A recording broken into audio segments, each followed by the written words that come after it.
Okay, so those of you who are waiting for a tray for the Genius CP, this is what you're going to get. It's a little bag with a few things in there. So let's open this up, show you what's in there and what you have to do.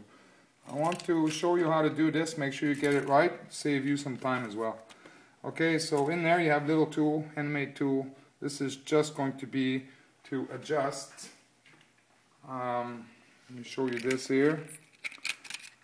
The back one, the back adjusters can't be done with your fingers only, so you will need to get that in there, right, and adjust it. You don't need to use this if the receiver is not installed yet, because you can reach it easily with your fingers. But once the receiver is installed, you'll need this to adjust the back adjuster. The front ones you can just use your finger, or you can also use the tool like this.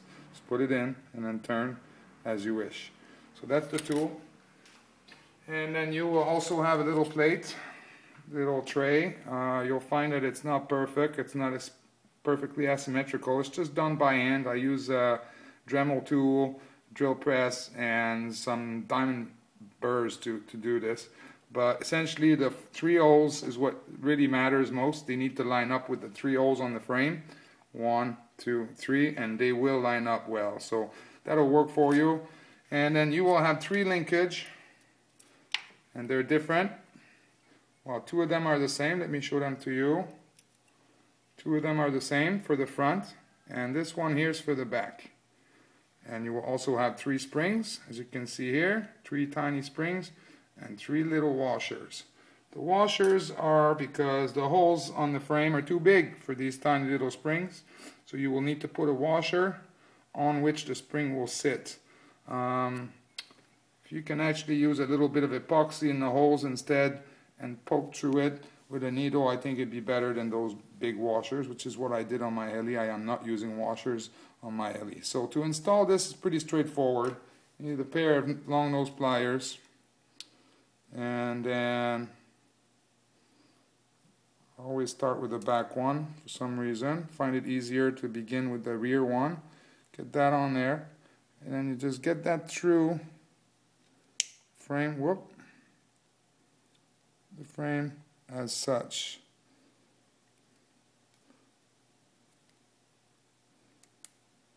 Now you'll see that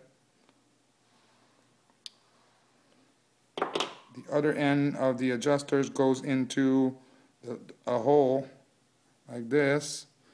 That's usually a hole for the screws for the stock tray, the stock receiver tray. So now this can't move out there, and we can't have anything under here because the main gear is there, so that's how it's designed, just to fit on there like this, the adjustments from the top. And then from there you'll need to take your little washer.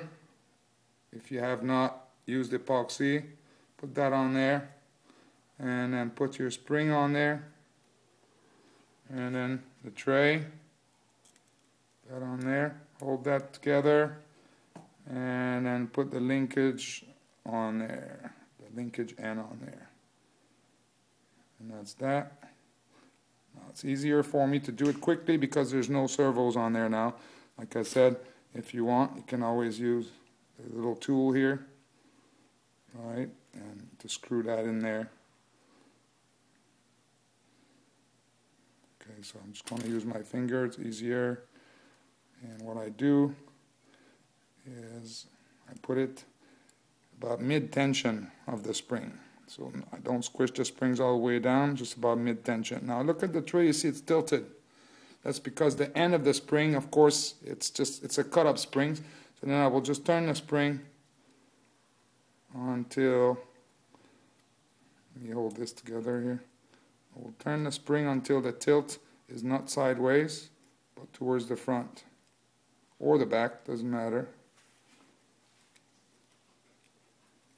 And there, whoop, a little bit more. There you go. That's close enough. Now we need to install the front ones. I'm just going to turn that sideways like this. And then these ones here.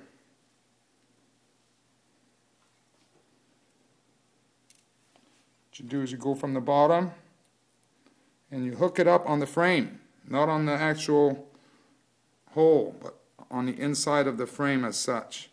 Hold that there. Put your washer on. Put your spring on. Put that through the tray. Hold that together. And then put your linkage on there.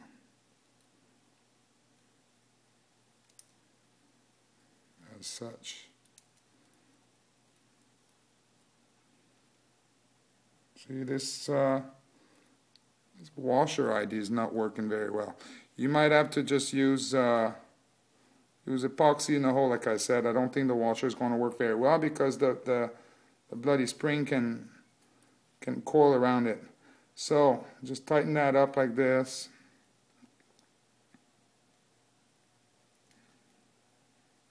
And then of course we need one more on this side. So this is part 1 of this video. I'm going to do part 2 in a second here. Just stay tuned.